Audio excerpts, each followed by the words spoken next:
The Brian and Kenzie Show. On Q101. All right, so there's a little bit of entertainment news that piqued my interest. That Cameron Diaz and Benji Madden, of course, from the band Good Charlotte, they've been together. The rich and the famous. That's it. Na na na na na na. Keep going. Na na na na na. Bam, bam, bam. So they Not announced great with lyrics. they announced the birth of their second baby. They've been together, I think, around 10 years, something like that. Oh. And, really nice since you just had a baby, too. We are blessed, they say, coming out with the announcement. And I've never gotten over them two together. It just seemed weird to me. I don't know what you look at it. He looks like her third cousin. Really? And I mean this in the most respectful way. Of course. Kind of not respectful. I guess Good Charlotte's not playing Twisted this year. Good to know. Well, they might be, but if they did, they're canceled by now, tearing up a contract somewhere right now. No, I love him. I love Good Charlotte. But I just don't see them together. And far be it for me to judge anybody being together, right? Like who looks right together. But I just think they don't look like they belong together. I can't imagine Cameron Diaz rocking out to Good Charlotte's music. You know what I mean? Really? I don't know.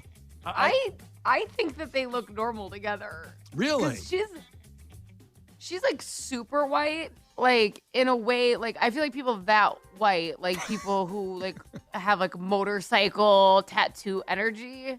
Okay. Does that make sense? So she's attracted to that, you're saying? Yeah, like I feel like that she's got like that ultimate white girl who's into the bad white boy.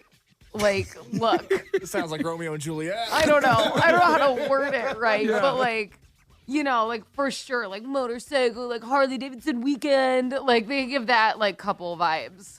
Yeah, She looks like she'd be into the guys from West Coast Chopper. Yes. Okay.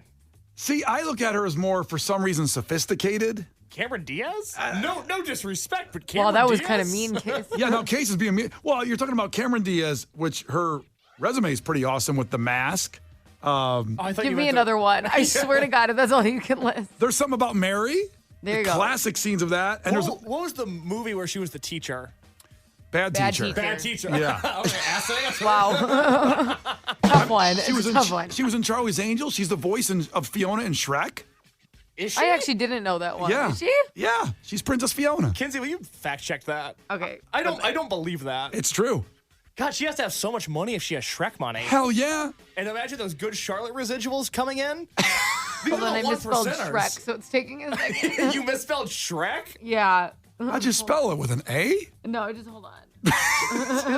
Everybody sit tight. All right, Everybody's we'll sit here and so wait. We'll sit here and wait.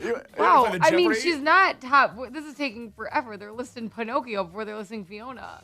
On Women's History Month, no less. That's I devastating. know. She's been in a lot. She's amazing, by the way, just while you're still looking there, Kenzie. There's a movie called She's the One that wasn't a super big popular movie, but Ed Burns is in it. It's a great, it's Jennifer Aniston's first movie, by the way. Oh, really? When she was on Friends, so it's her first movie. Great romantic comedy, but also got an edge to it. Oh, So- okay. So Cameron Diaz was the voice of Fiona, but she wasn't the only one who voiced Fiona. She was one of the franchise's 3 main cast members. Diaz voiced Fiona in all. Oh wait, Diaz voiced Fiona in all 4 installments of the film. Then who's this? Renee Sands, Shrek 2. Oh, they didn't pay her enough. And she bailed on For Fiona? 10 years. Well, I don't know. Somebody else was Fiona for just Shrek 2, but then this, I don't know. There's 2 Fionas. There's not a Shrek 3, right? No, there is. There's like There's a a Shrek bunch. 5, yeah. What? Dude, it's one of the most popular movie franchises ever. So Cameron Diaz, based on this, wasn't the voice the entire time. But she was the first movie, the biggest one, probably, What I right? see, what I know what's weird about this, what I'm looking at right now, is it says Princess Fiona, voiced by, and it says Cameron Diaz, and underneath it, instead of like, it just says Shrek the Halls, like as if she was only the voice for Shrek the Halls. That was a Christmas special. Yeah, but it just says that, and then Renee Sands, Shrek 2. That's all they listed for the whole Shrek franchise. Do you think they were ahead of the game on AI and maybe she like read the dictionary during Shrek 1 and don't they've just know. plugged and placed ever since? I don't know. I think she said, This is kind of just a mystery now. well, I think she said, I'm married to Benji Madden. You pay me. And when you voice, but when you look up Shrek cast, Yeah. Fiona's not even listed. Really? How? I mean, well, that's just disgusting. The movie's about Justice for her. Fiona. I mean, It's the movie well, about her, well, it's about Shrek. I No, mean, listen. If you Google Shrek cast, Yeah. What comes up is Mike Myers is Shrek, right? Right. Then Eddie Murphy. Then Conrad Vernon is the third one, Gingerbread Man. Then Chris Miller, Geppetto. Then John Lithgow, Lord Farquaad. John Lithgow. Lithgow, whatever. And then Whatever. Christopher Knight. We're already on the blind mice. Cody Cameron, Pinocchio. Jim Cummings, bad last name, is whatever. Really? The Wolf, Old Woman, Mary. Look, like Fiona's not even listed. Wait, we're to Old Woman. We're to Old Woman before we get to Fiona? There is no Fiona. Well, that's ridiculous. What is going on? I don't know. I'm glad we went down this wormhole. Oh my God! Justice for Fiona. God, forget about the picture of them together, which looks weird to me, between Benji Madden and it's Cameron not Diaz. weird. They totally fit. It's I mean, funny. think of, how do you think that they don't fit? He's not unattractive, and she's kind of like. I think she's got that like, and I mean it in a nice way, but she's got that like rough around the edges vibe. Yeah. Do you know what I mean? Like she's always goofy and stuff in movies, and she often plays not like a super. This one you're like she's like so refined. I feel like in movies she's usually like there's this movie called I think it's In Her Shoes.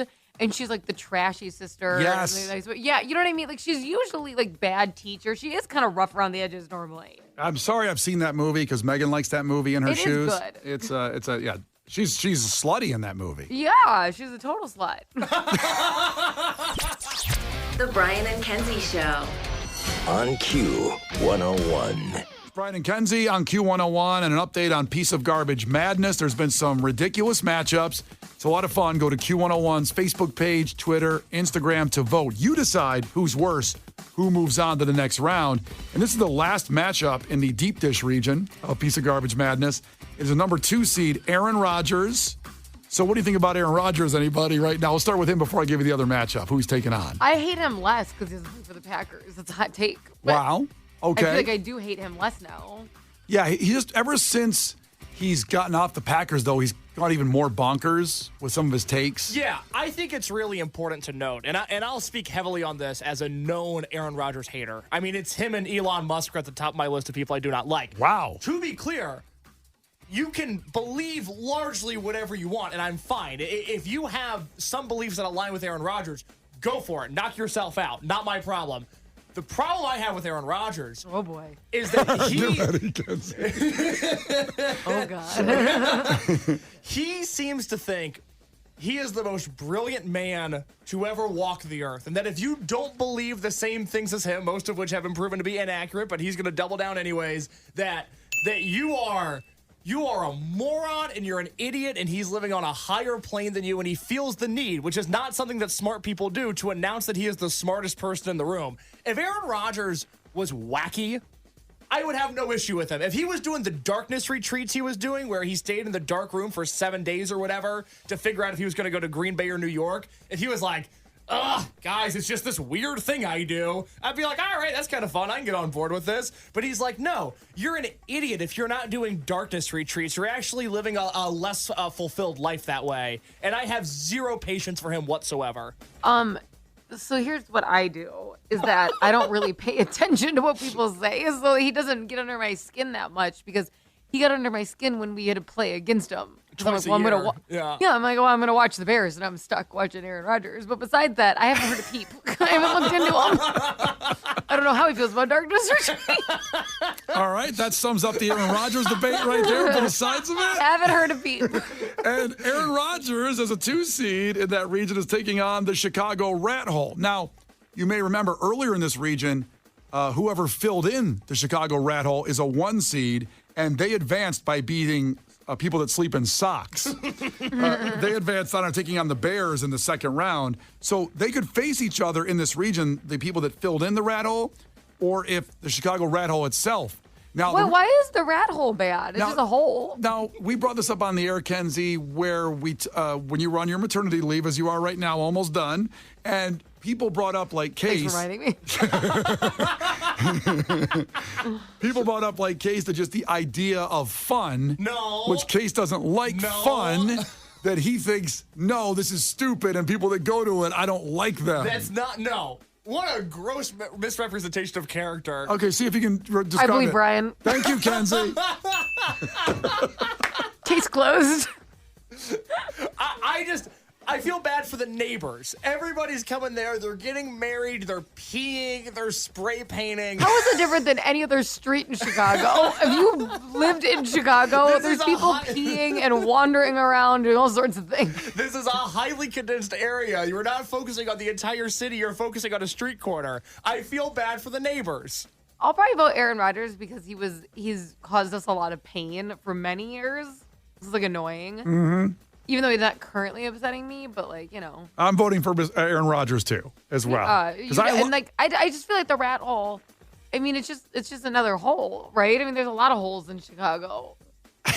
Like, there's so many. I don't know. Holes in different area codes. Period. So, Case, I assume what are you going to vote for if you hate both of them? I don't hate both of them. You do. I hate You Aaron hate both. Rodgers. I am indifferent towards the rat hole. No, you're not. You don't like it because you don't like fun. That's not nice. The Brian and Kenzie Show. On Q 101. The Brian and Kenzie Show. On Q 101. It's Brian and Kenzie on Q101. And you've heard a lot lately, especially Q101.com and all of our socials, about kind of relaunching the Q101 podcast network. Of course, the Brian and Kenzie podcast is there every day after the show, all in segments for you to check out something maybe you missed, had to get to work, and go, I missed that segment. Well, you go back, right, Case? That's exactly right. It's the full show. The full show is on there at Q101.com where it's housed, and, of course, all of our social platforms. And exciting to announce another new, because Case has a Case 4 on there where he interviews bands. That's right. Up-and-coming bands. In fact, first one to tell me about Turnstile back in the day, about 4 or 5 years ago. Drug Church, my guys. Your guys, that's on Q101's YouTube channel right now. That's right. Military Gun, who are playing on Q101 now. And also in a Taco Bell commercial. Also on a Taco Bell commercial. That's right. If you watch football, the playoffs, you saw them there. So those are, some of the podcasts there, and excited to announce another new one that goes on the other side of what Case is doing when he talks to the bands. And we're welcoming in Janine Richards, who works here at Q101. Welcome in. Hello. And the podcast will be the Tour Life podcast. Now, this is about the other side of it, which is people, they DM us and talk to us all the time on site, and they want to talk to the people that are putting on the shows a lot of times. It's exciting. It's that backstage access. You're behind the wall, the barricade. The fourth wall, yes. You get back there without getting thrown to the other side of the barricade. That is so cool to hear, actually. Yeah. And that's what you're going to bring to us with the Tour Life podcast. So tell us something about that, which adds to the Q101 podcast network. Oh, my goodness. So the first episode that dropped today with artwork on YouTube by Chrissy Whiskey. She's this amazing artist that I was her health coach because I wanted to be a health coach. So I started the show. I'm doing some market research. I want to help people who tour. I actually did end up helping some people on tour. I would advance the catering and things. I did that for Lindsey Sterling a few months ago. And one of the things that is really awesome about the first episode is that Group Love's monitor engineer, Maureen Bohannon, in honor of Women's History Month. Right. She is going to be talking about her new nonprofit, Bring Light to the Night. And really just talking about what it's really like behind the scenes. What's it really like working in the industry? And how do people even get into the industry, especially on the touring side? It's kind of...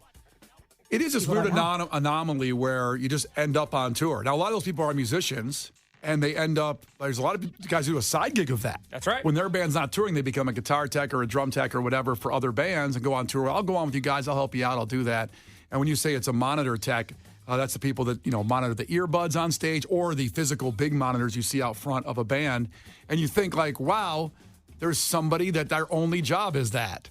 To make sure the sound for the band and if something okay. goes wrong, oof. They're also the first ones to take the blame. Oh, when you see those band guys yell on stage to the side, that's who they're yelling That at. happened when Drug Church played the Aragon. They had issues with one of their monitors to come full circle, and I saw their tour manager blow a gasket on the side of the stage. It was a beautiful thing to see in a way. Tough job. Well, it's nice that people care. Well, it's fun seeing all the stuff. We see this at Twisted and Picnic and all the shows we put on every year of the stuff going on behind the scenes. And hopefully you guys watching the show don't notice much. It's all perfect and sounds great. Yeah, and that's the thing, because people don't really see these people. They don't know. One of the things that happened during the pandemic is that the entire industry just shut down. And usually the touring world is recession-proof. Mm-hmm. But because we couldn't have live shows, they were basically just left alone. So I had a lot of really great conversations with a lot of people. I started the show back in 2019 was when I first started getting interviews. And it was more about like, hey, how did you get started and all this stuff. But it really just evolved into really seeing who they are as humans and really understanding that because they do their job so well, because they're not seen, they're also, it's really hard for them to fade into the background. And when they need help, people just don't really know they're there. Yeah, what's great about see a band like 21 Pilots, how the crew molds into the outfits and the wardrobe and everything of the band. So you don't know they're on stage doing something like that. When we saw them at the United Center and Tyler's bass went out instantly. That's right. And he made a joke saying so y'all rip on me for being a bad bass player. See, I actually play the bass. You couldn't hear it for a second. It's not like the Super Bowl. That's right. Yes. So it was, and it's very funny to see the text come out there of just part of the show in the same, wardrobe, and you don't know who they are. They just kind of just magic people that come out and fix things. Yeah, and I want to give a shout out to just the artists that have been doing such a great job at giving credit to the crews. I was at the Mitski show, Saturday? And Mitski just took the time to just give a shout out to everybody, the people who created the set, the designers, the audio crew, even the stage manager who was dressed in this really nice suit, and he was just moving her mic, hitting some claps and cheers every once in a while. But yeah, I mean, the amount of work that goes into putting on a show is a lot more than just the artist. And you'll find that out on the Tour Life podcast, hosted by Janine Richards right here. And you said you have someone with Lincoln Park coming up too? Yeah. So on April 9th, that's Tour Life Tuesday, and we are going to have an episode with Jim Digby, who was the tour manager for Lincoln Park. So he's going to talk about his experience being on tour when Chester Bennington died of suicide, and just about mental health. It's a really great conversation. So please subscribe, follow me at J9 Richards everywhere on social media, and subscribe to YouTube too, because then you'll get to see Chrissy Whiskey's beautiful art. Yeah, it's on the Q101 YouTube page, the Tour Life podcast. It'll be housed at Q101.com. Thanks for coming in. Thanks, guys. Brian and Kenzie in the morning. And Chicago's alternative all day. Q101. Brian and Kenzie on Q101. Lauren coming in, take you through the rest of this kind of gloomy but somewhat comfortable Tuesday. Supposed to be a tornado watch later on, too, by the way. That doesn't sound comfortable, Brian. Well, it's comfortable now. It's cozy outside, cloudy, but then this tornado watch thing is not good. When is that? I'm scared now. Well, it's not official, so don't go to your basements yet, but we'll let you know. I'm sure Lauren will let you know if there's a tornado watch or warning, because the conditions are right for it. If Tom Skilling was still around, he would say that, but I'm the only one left, so I will tell you. You're the only other weather person in the city? Yeah. Wow. Just me. Wow, bad news for Morgan Kolkmeyer. Who would have thought? Or Cheryl Scott. Yeah, I know. Not good news. So stay alert. We'll keep you posted. Case takeaways, what do you got? Double Features Mike checked in. He said today's takeaway, Brian's 2024 summer look is going to be tank tops and Boakleys. Yep. There you go. I did see someone texted on Amazon, Oakleys are still $200 for nice ones. I can get you ones for $60. 60 sounds pricey. They're on Amazon. Okay. I'll find one. And finally, from Adam, right to the point, 317, checked in, Cameron Diaz is a slut. Now, that's not true at all. That's not true. But that's why you got to go to the podcast and figure out how these conversations happened. Case, what is on the podcast today? Well, we learned all about how Cameron Diaz gets around. That's not true. Not true at all. We also learned that the Bachelor finale last night made you question love, because at some point the woos will run out. Facts. We responded to the disturbing P. Diddy allegations. That's not fun, but that is serious. We have all the info you need there. Yeah. And we learned a lot about the eclipse this morning and how I'm terrified of it. Well, yeah, how you are terrified of nature. And I'm not a fan, typically. I'm telling you, we'll have the information of the path from Carbondale through Indianapolis all the way to Buffalo. All that'll be there for you at Q101.com. The Brian and Kenzie Show. On Q101.